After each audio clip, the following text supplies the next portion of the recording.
Hi guys, Charles here, welcome back to my channel. So today's video is for anybody who wants to immediately increase their chord vocabulary. I know personally how frustrating it can be trying to expand your chord vocabulary, and you'll often find yourself going back to the same old chords and forgetting the new ones you learn. So in today's video I'm going to show you how to take the chord voicings you already know and turn them into 2, 3 or 4 other chord voicings.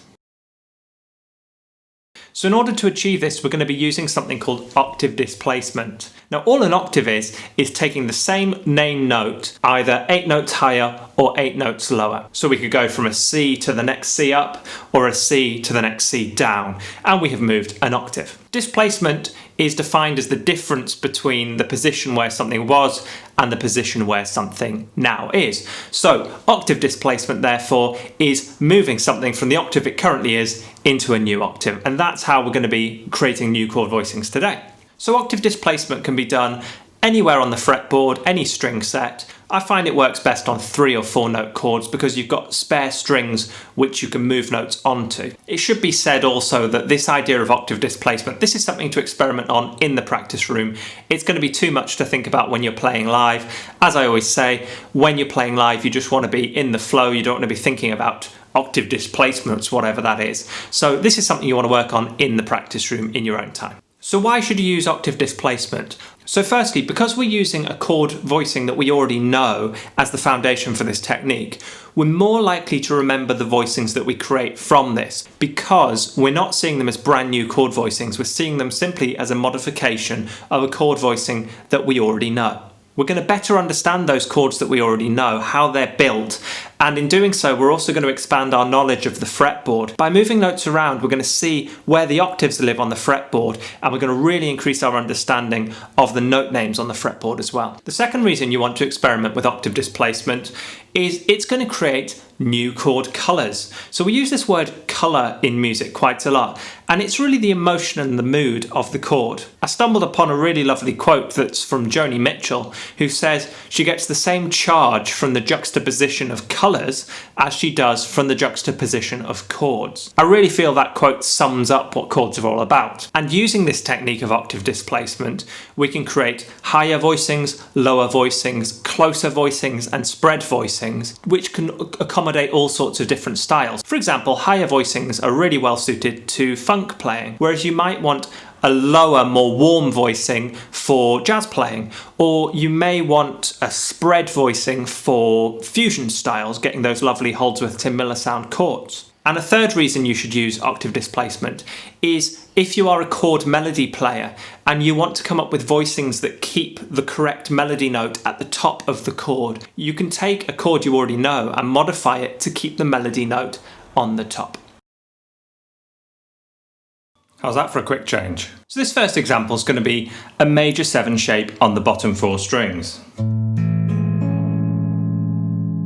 Now bear in mind I'm playing a 7-string guitar here, but I'm playing on the correct strings relative to the chord symbol that you can see. So by simply displacing one of these notes, or more, by an octave, we can create a new chord voicing. So let's start with this note that's on the A string, and we can displace an A string to a B string.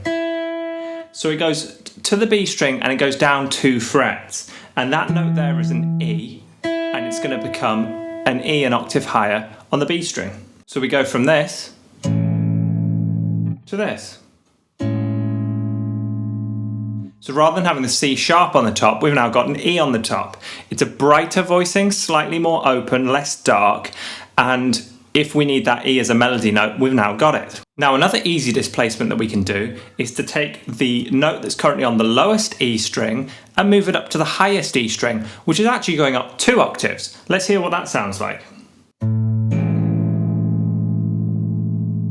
And that becomes...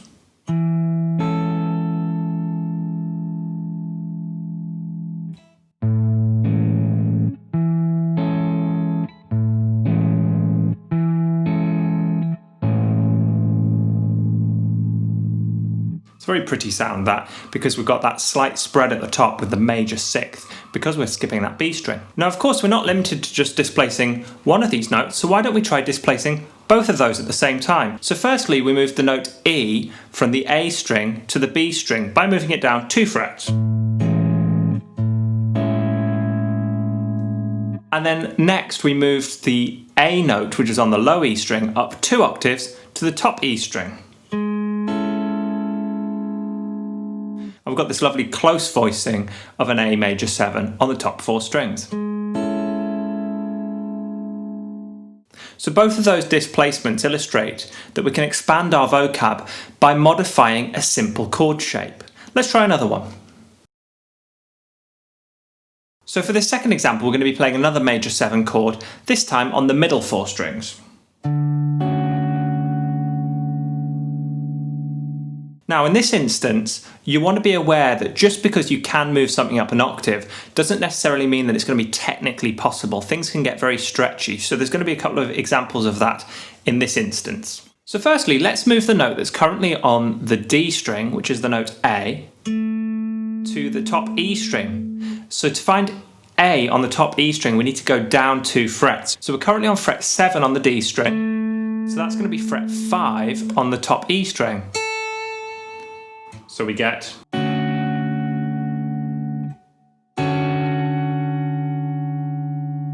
again a slightly more open voicing. We've now got the melody note A on the top instead of the melody note F sharp.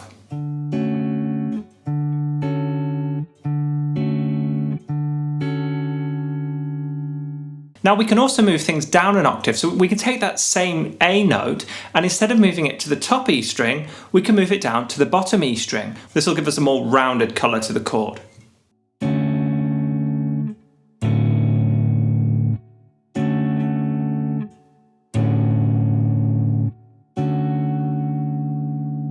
So another displacement we can do with this chord shape is to take the C sharp that's currently on the G string on fret 6 and move it up to the top E string up an octave on the 9th fret.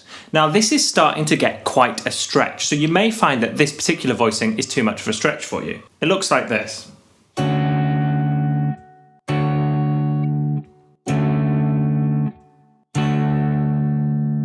Now that's pretty tough. However, as we move further up the guitar, it becomes a lot easier. So if instead of being on the 5th fret, we were maybe on the 12th fret,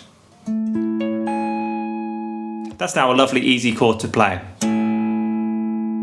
So as with any chord voicing, some are easier to play at the top of the neck than they are at the bottom of the neck. And the final displacement I'll demonstrate with this chord shape is let's put the root up an octave. However, if we try to put the root up an octave, that would take it onto the G string, which is already being used. So we're going to have to move it up 2 octaves. So rather than being down here on the 5th fret of the A string, we're going to go all the way up to the 10th fret of the top E string, which again is going to be too much of a stretch in this particular area of the guitar.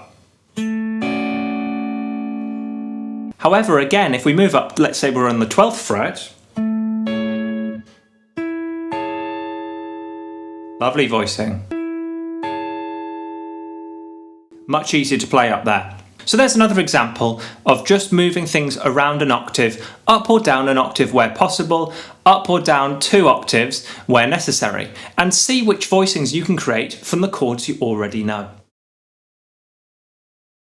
So hopefully guys, you've seen how just using this one technique of octave displacement, we can expand our chord vocabulary knowledge by a pretty significant factor. Definitely 3 or 4 times as many chord voicings from that one chord voicing alone. Hopefully also you're going to remember these chord voicings because they're so closely related to something you're already comfortable with. Let me know down below in the comments if you're going to be diving into this concept and trying this in your own chord voicings. That'll just let me know that you want to see more content like this. If you think of yourself as a bit of a chord nerd and you'd like to see some more of my chord videos, check the playlist out up here, and there's more than a dozen videos in there of me discussing chords, voice leading, harmony in general. So hopefully you'll find something else in there that you find interesting. As always, give that like button a tickle, click the subscribe button, ding that notification bell to be alerted of all my uploads, and also please share this video with anyone you think will benefit from it. I hope you guys are all doing really well, and I very much look forward to seeing you in the next one. Cheers. Roll up, let me embed a story you'll never forget. A drip, drip, but drowning in debt now. You can't buy your way out. And